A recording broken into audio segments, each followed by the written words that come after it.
वरहमतुल्लाहि ताला व बरकातुहू। नहमदुहु व नुसल्ली अला रसूलिहिल करीम। अम्मा बाद फ़ाऊज़ु बिल्लाहि मिनश शैतानिर रजीम। बिस्मिल्लाहिर रहमानिर रहीम। क़ाला नबिय्यु सल्लल्लाहु तआला अलैहि वसल्लम अन्निकाहु मिन सुन्नती फमन रग़िबा अन सुन्नती फ़लैसा मिन्नी। सदक़ा रसूलुल्लाह। बारगाह मुस्तफ़ा में बावाज़ बुलंद पूरा मजमा झूम के दुरूद शरीफ पढ़ लीजिए। अल्लाहुम्मा सल्ली अला सय्यिदिना मौलाना मुहम्मदिन व अला आले सय्यिदिना मुहम्मदिन बारिक सल्लिम सल्लु अलैहि सलातन व सलामन अलैका या रसूल अल्लाह सल्लल्लाहु तआला अलैहि वसल्लम। बस मेरे बाद फौरन शाहकार तरन्नुम जनाब शहबाज रज़ा कलकत्तवी और शायर इस्लाम जनाब नदीम रज़ा फैज़ी, ये दोनों आपके बीच आएंगे। मुझसे कबल जमात अहले सुन्नत के मुक़्तदर उलमाए कराम और शोराए इस्लाम को आपने बहुत उम्दा सुन लिया। मेरे पास इतना वक्त नहीं कि मैं सबका नाम गिनाऊं। फ़कत ये कह दूं कि जो ज़र्रा जिस जगह है वही आफताब है। इस वक्त चमनिस्तान फातिमा के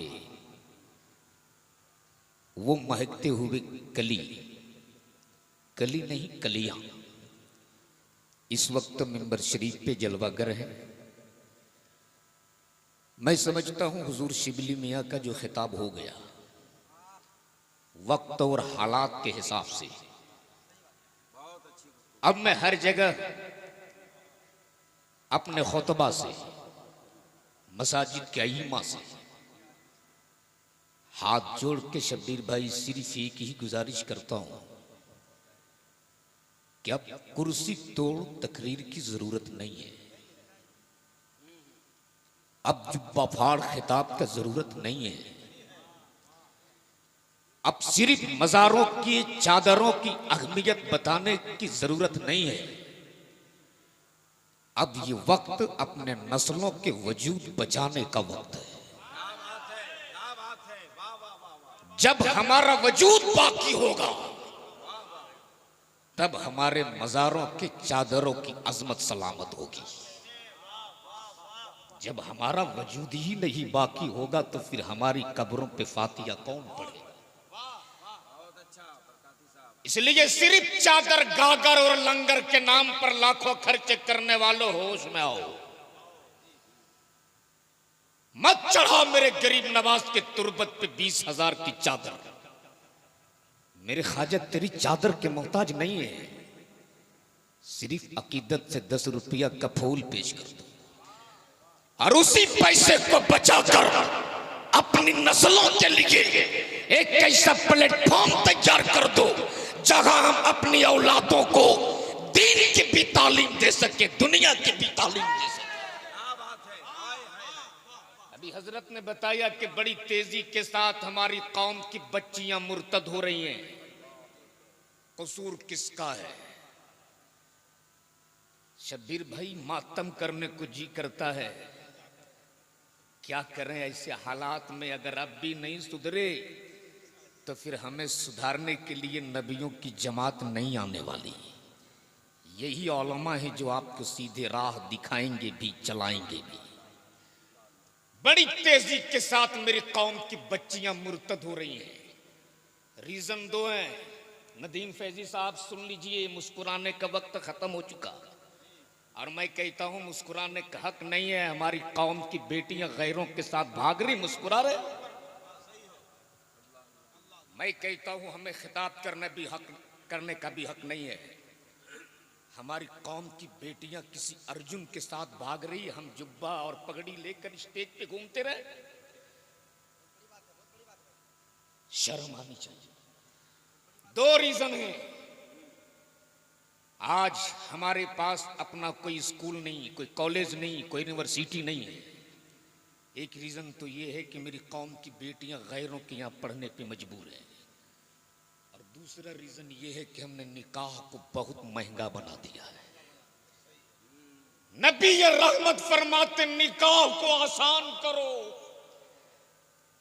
और जिस निकाह में जितना कम खर्च होता है अल्लाह उसमें उतनी ज्यादा बरकतें डाल देता है। आज मेरी कौम की बेटियां किसी महेश के साथ भाग रही, आज मेरी कौम की बेटियां किसी अर्जुन के साथ जा रही। शर्म आती है ज़ैनब नाम की बेटी किसी करण के साथ भाग गई। मैं आपसे कहूंगा मेरे भाई, आपने अपनी बेटियों का नाम ज़ैनब तो रखा लेकिन ज़ैनब की जिंदगी की तारीख नहीं पढ़ाई। आपने अपनी बेटियों का नाम फातिमा तो रखा लेकिन फातिमा की जिंदगी की कहानी नहीं सुनाई। अगर हमने अपनी बेटियों का नाम ज़ैनब रखने से पहले ज़ैनब की जिंदगी की कहानी सुना देते तो खुदा की कसम मेरी बेटियां जान देना तो गवारा कर सकती थी, अपने ईमान का सौदा। है नारे तकबीर, नारे रिसालत, सीरते सैयदा तैयबा ताहिरा। हजरत लोग जा रहे हैं, आप लोग बैठे रहिए। हजरत लोग जा रहे हैं, बस आप लोग बैठे रहिए। एक बार जरा झूम के बोल दो या रसूल अल्लाह। ऐसे नहीं, जरा सुनेंगे तो एक बार मोहब्बत से या रसूल अल्लाह।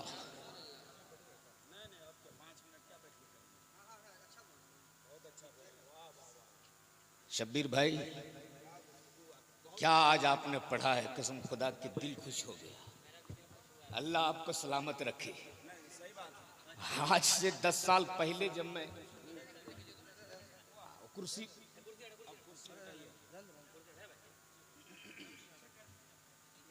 जरा पीछे ले लीजिए कुर्सी। अब नदीम फैजी साहब, ए बाबू हजरत वो थोड़ी सी वो छोटी वाली कुर्सी ले आओ इधर। ला बाबू, नहीं आज खिताब होगा, आज तकरीर होगी। आज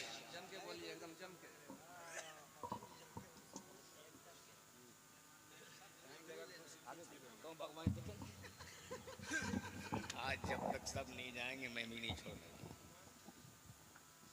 बारगाह मुस्तफ़ा में दुरूद शरीफ पढ़ लीजिए। अल्लाह रब्बो मुहम्मदिन सल्लल्लाहु अलैहि वसल्लम नहनु इबादो मुहम्मदिन सल्लल्लाहु अलैहि वसल्लम। फिरोज रहबर बेटा बैठ जाओ, बस मेरे बाद आप ही की निजामत होगी। अब एक बार दुरूद शरीफ पढ़ लीजिए, अल्लाहुम्मा सल्ली अला। कब तक डालेंगे इसको शब्बीर भाई? अल्लाह रब्बु मुहम्मदिन सल्लल्लाहु अलैहि वसल्लम नहनु इबादो मुहम्मदिन सल्लल्लाहु अलैहि वसल्लम। बस थोड़ी देर आप लोग बैठ जाइए, बस 5 मिनट की मेरी गुफ्तगू संजीदे लहजे में सुन लीजिए आप। हाँ, कूलर ठीक है शहजाद भाई, ठीक है। मामून साहब मुस्कुरा लीजिए आप। इसलिए अभी कमर भाई ने कहा कि 4 दिन तक जितना मुस्कुराना है मुस्कुरा लीजिए, बाद में पता चलेगा। तो अगर सुनेंगे तो एक बार झूम के या रसूल अल्लाह। अब नदीम भाई, ये जितने लोग बैठे हैं ना, ओरिजिनल सुनने वाले लोग हैं। हाँ, यही ओरिजिनल लोग हैं। इसलिए कि आजकल जलसे में फिरोज बाबू 3 क्वालिटी के लोग आते हैं। कुछ लोग जलसा देखने के लिए आते हैं, कुछ लोग जलसा सूंघने के लिए आते हैं, कुछ ही लोग होते हैं जो जलसा सुनने के लिए आते हैं। तो अब जो देखने के लिए आए थे देख लिए कि मामून रशीद ने स्टेज कैसे बनाया है, पंडाल कहाँ लगाया है, साउंड कैसा लगाया है, देख लिए, चल दिए।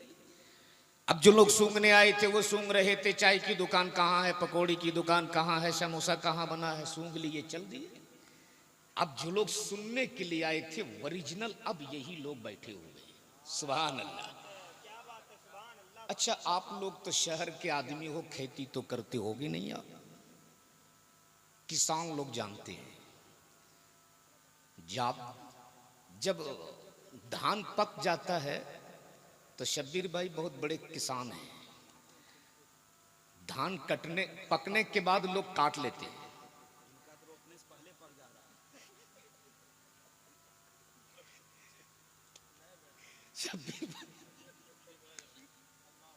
दुरूद शरीफ पढ़ अल्लाहुम्मा सल्ली अला।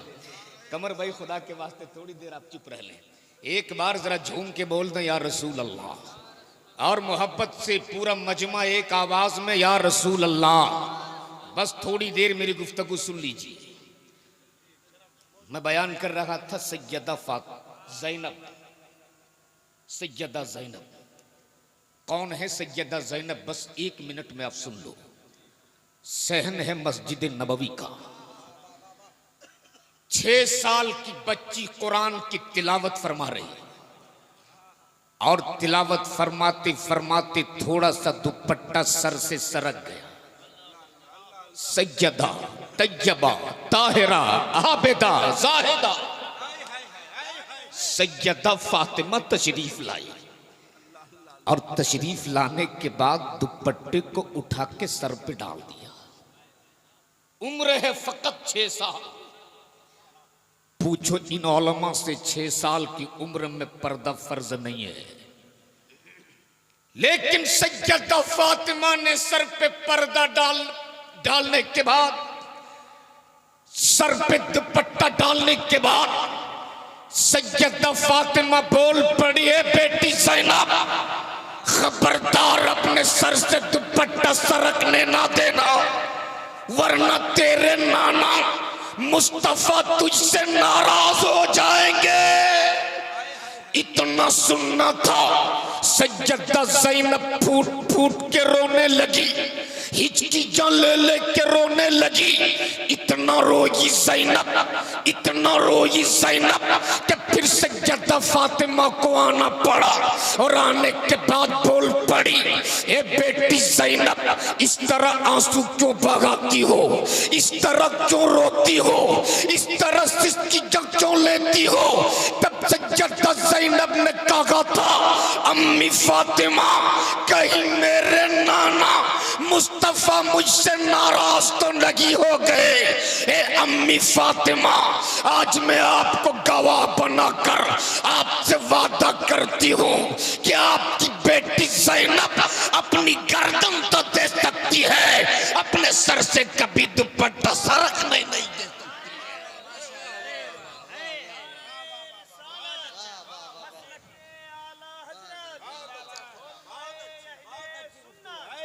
जिंदाबाद जिंदा नारे तकबीर, नारे रिसालत, सुन्नते मुस्तफा कॉन्फ्रेंस। यही वजह है जब करबला की वादी में सैयदा ज़ैनब के सर से यजीदियों ने आंचल खींचा था, तब सैयदा ज़ैनब ने अपने बालों से अपने चेहरे को छुपाकर नाना की उम्मत की बेटियों को पैगाम दिया था। देख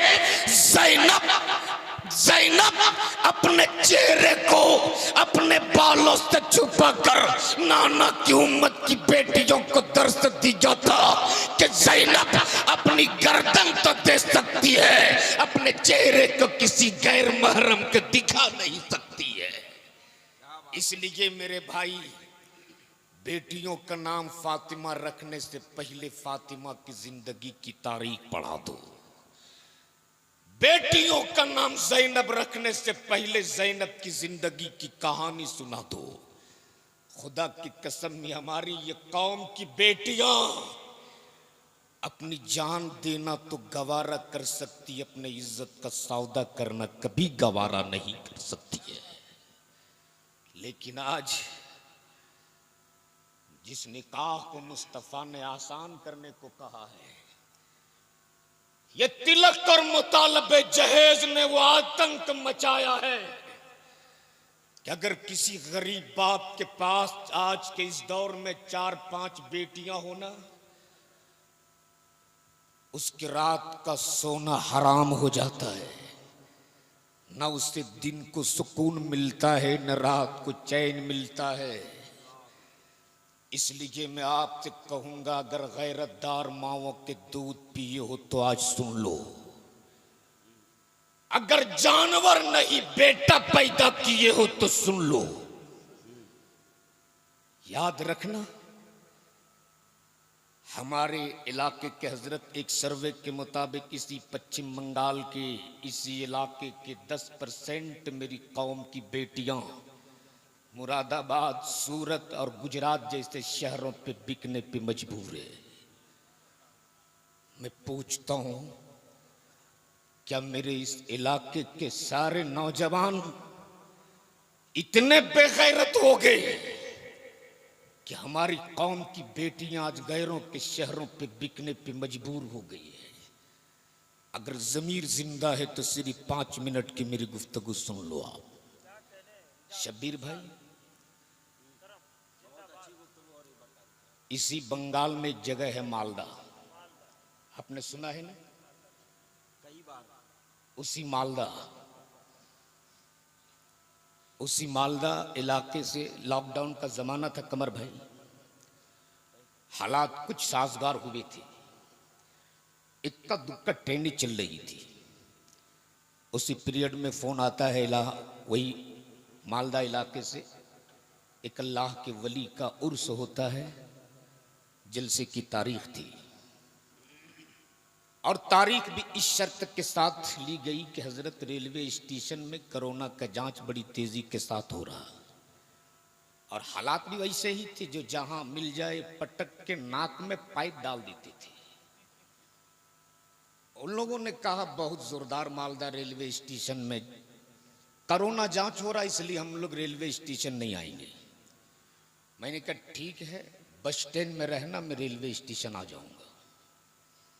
मालदा रेलवे स्टेशन से बस स्टैंड की दूरी सिर्फ 1.5 से 2 किलोमीटर। 3 बजे भोर उतरा हूं मालदा, कोई सवारी नहीं। दूर एक रिक्शा नजर आया, मैं उस रिक्शा के करीब पहुंचा। क्या देखता हूं, एक ज़ईफ उम्र इंसान जिनके चेहरे पे सफेद दाढ़ी है, सर पे गमछा बांधे हुआ, उम्र उसकी तकरीबन 65 से 70 होगी। जैसे ही उसने मेरे कदमों की आहट सुनी, बड़ी तेजी के साथ उसने मेरी तरफ देखा। मैंने कहा चचा, हमें बस स्टैंड जाना है। जल्दी से सीट से उतरा, अपने गमछे से साफ किया, मुझको पीछे बैठाया, अगले सीट संभाल दी। आज भी मालदा स्टेशन में पेट्रोल वाला रिक्शा है, आज भी। जैसे ही अपनी सीट संभाला, मैं पीछे की सीट पे बैठा, कुछ दूर चला था, उसके नहीं सुना तो वह जिस्म देखकर, उसकी के कमजोर बदन देखकर मुझको रहम आ गया। मैं रिक्शे से उतरा और उतरने के बाद मैंने कहा चचा, आखिर वो कौन सी मजबूरी है जिस मजबूरी ने आपको इस उम्र में रात के इस वक्त रिक्शा खींचने पे मजबूर किया? उसने मेरी तरफ देखा और कहा हजरत आप मुसाफिर हो, सफर कर लो, ये तो मेरा रोज का काम है। मैंने कहा था चचा, मैं अपने कौम का एक जिम्मेदार आदमी हूं, जब तक आप बताओगे नहीं ऐसे मसाइल का हल कैसे होगा, आपको बताना होगा। आखिर वो कौन सी मजबूरी है जिस मजबूरी ने आपको रात के इस वक्त इस उम्र में रिक्शा टानने पे मजबूर किया? उसने डबडबाई हुई आंखों से मेरी तरफ देखा और बर्राई हुई आवाज में बोल पड़ा, हजरत मेरे पास बेटे नहीं है, नहीं है मेरे पास बेटे। अल्लाह ने मुझको बेटा नहीं दिया है। अल्हम्दुलिल्लाह मैं 4 बेटियों का बाप हूं, 4 बेटियों का। और मेरे गुर्बत के आलम ये है कि दिन भर मैं रिक्शा चलाता हूं, रात को घर जाता हूं, तब मेरे घर में चूल्हा जलते हैं। जिस रोज मैं रिक्शा नहीं चलाता ना, अपने बच्चों को भूख के पेट सुलाता हूँ। ये मेरे गुर्बत के दिन है। मेरी 3 बेटियां शादी के लायक हो चुकी, लेकिन जमाने के इन लालची लोगों के वजह से, तिलक और मुतालबे जहेज के इन लालची लोगों के वजह से आज भी मेरी वो बेटियां जो दिन जवानी के ससुराल में गुजारने के थे, मेरी गुर्बत के वजह से आज भी मेरे कांधे पे जनाजे की तरफ पड़ी हुई है। ऐसा नहीं कि रिश्ता नहीं आता, रोजाना कोई न कोई रिश्ता लेकर आता है। मेरी बेटी को पसंद कर लेने के बाद वो वापस घर जाता है और जाने के बाद टेलीफोन पे कहता, देख हमें तेरी बेटी पसंद है मगर डिमांड में 2.5 लाख रुपया चाहिए, एक मोटरसाइकिल चाहिए। हजरत मेरे गुर्बत का आलम यह है कि दिन भर रिक्शा चलाता हूँ तब मेरे घर में चूल्हा जलते हैं, मैं डिमांड में 2.5 लाख रुपया कहाँ से लाऊं? तिलक में देने के लिए मोटरसाइकिल कहाँ से लाऊं? आज भी मेरी बेटियां मेरे घर पे पड़ी हुई है। एक दिन मेरे पड़ोस में रहने वाले मेरे एक चचाजाद भाई एक अजनबी इंसान को मेरे घर लाया और लाने के बाद कहा, देख तू अपनी बेटी की शादी नहीं कर पाता ना, तिलक में देने के लिए तेरे पास डिमांड नहीं है ना, जहेज में देने के लिए तेरे पास गाड़ी नहीं है ना, देख मैं मुरादाबाद से लेकर आया हूँ, अपनी बेटी का निकाह इसके साथ कर दे। मैं उस अजनबी को जानता भी नहीं था, मुझको उसका नाम भी पता नहीं था, मैं उसके हसब और नसब के बारे में भी नहीं जानता था, मैंने उसका घर भी नहीं देखा था। लेकिन जमाने के इन लालची लोगों ने, समाज के इन ठेकेदारों ने एक मजबूर बाप को इतना मजबूर किया था कि मैं अपने सीने पे पत्थर रखकर अपनी फूल जैसी बेटी, जिसको मैंने बड़ी नाज़ो नगम से पाला था, जिसको मैंने बड़ी मेहनत से परवरिश किया था, जिसको रिक्शा चला चला कर जिस बेटी को मैंने पाला था, अजनबी के साथ निकाह करने पे मजबूर हो गया। मैंने अपनी बेटी का निकाह उस अजनबी के साथ कर दिया। मेरी बेटी रोती भी रही, मेरी बेटी सिसकियां लेती भी रही, मेरी बेटी आहें भरती भी रही, लेकिन जमाने के लालची लोगों को मेरी बेटी की आहें सुनाई नहीं थी। जमाने के इन ठेकेदारों को मेरी बेटी की सिसकियां नहीं सुनाई थी। मेरी बेटी सिसकियां लेती भी रही, मेरी बेटी आहें भरती भी रही। मैं अपनी बेटी को उस अजनबी के साथ रुखसत करने पे मजबूर हो गया। इतना कहकर वो फूट फूट के रोने लगा, हिचकियां ले ले के रोने लगा। मैंने उसे पानी पिलाया, तसल्ली दिया। आज भी उसकी वो नहीं सुनाता आवाज जब रात के तन्हाई में मेरे कानों में गूंजती है तो मैं अपने आप को रोक नहीं पाता हूँ। उसका जुमला ये था, हजरत जिस वक्त मैं अपनी बेटी को अपने घर से रुखसत कर रहा था ना, ऐसा नहीं लगता था मेरी बेटी की डोली उठ रही, ऐसा लगता था मेरे घर से मेरी बेटी का जनाजा जा रहा, मेरी बेटी का जनाजा उठ रहा। मैंने अपनी बेटी को रुखसत कर दिया, लेकिन न मुझको घर में आराम मिलता था, न दिन को सुकून मिलता था, न रात को चैन मिलता था। बस एक ही याद हमें सताती रहती थी, पता नहीं मेरी बेटी किस हाल में होगी, पता नहीं मेरी बेटी कहाँ होगी, पता नहीं मेरी बेटी खाई होगी या नहीं, पता नहीं मेरी बेटी कहाँ सोई होगी, पता नहीं मेरी बेटी किस हाल में होगी। जब मुझको अपनी बेटी की याद आती, मैं रात को रिक्शा लेकर निकल जाता हूँ और दर दर की ठोकरें खाता हूँ। एक दिन में दिन भर रिक्शा चलाने के बाद जब मैं अपने घर रात को वापस लौटा, मेरे घर में अंधेरा था।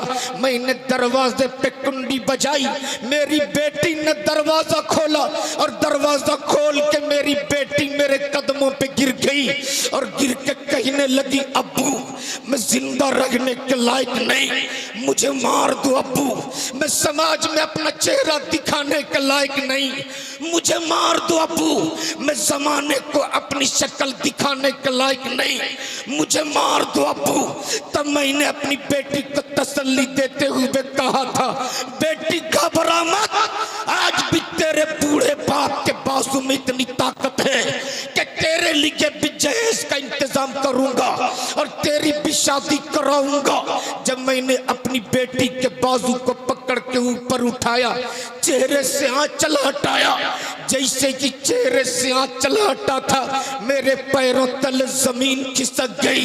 जिस बेटी को मैंने 3 महीना पहले सुहागन का जोड़ा पहनाकर दुल्हन बनाकर रुखसत किया था, मेरी वही बेटी मेरे कदमों पे गिरकर मुझसे अपनी मौत की भीख मांग रही थी। वही बेटी मुझसे अपनी मौत की भीख तलब कर रही थी। मेरी बेटी ने कहा, अब्बू आपके साथ भी धोखा हुआ है, मेरे साथ भी धोखा हुआ है। जिस अजनबी इंसान को आपने दामाद बनाया था, जिस अजनबी इंसान के निकाह में आपने मुझको देकर मेरा शौहर बनाया था, वो मेरा शौहर नहीं था, वो तो जमाने के दलाल था, दलाल, जो यहाँ से ले जाने के बाद ना जाने मुझ पर कितने जुल्म सितम के पहाड़ तोड़े। वो कौन ऐसी रात गुजरी जिस रात में किसी दरिंदे का शिकार न बनी? वो कौन ऐसा दिन गुजरा जिस दिन मुझे किसी ने मेरे जिस्म से खेला ना हो? अब उन जालिमों से किसी तरह बचा कर आई हूँ, लेकिन मैं जिंदा रहने के लायक नहीं। मुझे मार दो अब्बू, मैं समाज में अपनी शक्ल दिखाने के लायक नहीं। मुझे मार दो अब्बू। मेरे कौम के नौजवानों, ये वाकया किसी एक घर का नहीं, आज हजारों घर ऐसे हैं जहां रोजाना ऐसे वाकयात होते हैं। हजारों मेरी कौम की बेटियां ऐसी हैं जहां रोजाना बाजारों में बेची जाती है। हजारों ऐसे बाप हैं जिनकी बेटियों का सौदा रोजाना हो रहा। इसलिए आज की सुन्नत रसूल कॉन्फ्रेंस से मैं आपको हाथ जोड़कर आपसे कहूंगा, खुदा ने अगर आपको बेटा दिया है उसे बेचो मत, बल्कि किसी गरीब की बेटी को अपने घर के बहू बना ले और मस्जिदों में निकाह करके मौला अली की सुन्नत अदा कर दे। खुदा की कसम, तुम जमीन के ऊपर रखोगे तब भी कामयाब रहोगे, कब्र के मंजिल में जाओगे तब भी कामयाब। नारे तकबीर, नारे रिसालत, सुन्नते मुस्तफा कॉन्फ्रेंस, हजरत अल्लामा अलहाज शहादत हुसैन बरकाती। वाह वाह वाह वाह वाह, बहुत इसलिए मत बेचो आप अपने औलादों को, बहुत अच्छा पैगाम है। जिंदाबाद। मत बेचो अपने औलादों को। आज मेरी कौम की बेटियां नकाब पहनकर मस्जिद के दरवाजे पे खड़ी रहती है, कागज के पुर्जा लेकर कहते हैं, इमाम साहब ऐलान कर दीजिए फला तारीख को मेरी बेटी की शादी है। भिकमंगों ने 1.5 लाख का डिमांड किया है। मैं पूछता हूं वो कौन है जिसने मेरी कौम की बेटियों को मस्जिद के दरवाजे पर खड़े होने पे मजबूर किया है? कौन है वो जो अपनी जमीन को एक बेटी के बाप को बेचने पे मजबूर किया है? इसलिए मैं आपसे हाथ जोड़ के कहूंगा, मेरे भाई, मत बेचो आप अपनी औलादों को, मत बेचो अपने बेटों को, बल्कि किसी गरीब की बेटी को अपने घर की बहू बना ले। मैं तो मुबारकबाद देता हूं मामून रशीद को, इनके वालिद को, इनके ससुर को। अल्लाह तबारक ताला सबको इस तरह निकाह करने की तौफीक अता फरमाए। इन्होंने शादी की ओपनिंग डीजे से नहीं की, गाने और बजाने से नहीं किया, इसने इसके इफ्तिताह किया है तो जिक्र खुदा और जिक्र मुस्तफ़ा से किया है। क्या बात है, सुभान बस अल्लाह। रब की बारगाह में दुआ कर लो, मेरे मालिक, अगर किसी तरह की कोई कमी बेशी हो गई हो तो इसे पाई तकमील तक पहुंचाते हुए रसूल पाक की सुन्नत निकाह जैसी सुन्नत को अदा करने चले हैं, मेरे मालिक इसे अपने हबीब के सदके कबूल फरमाते हुए हम सबों की मगफिरत फरमा दे। वक्त बहुत तेजी के साथ सफर कर गया। 2 मेरी जमात के बड़े बड़े शायर हैं जिनको हमें सुनना है। जिंदगी सोहबत यार बाकी, खुदा हाफिज। अस्सलाम।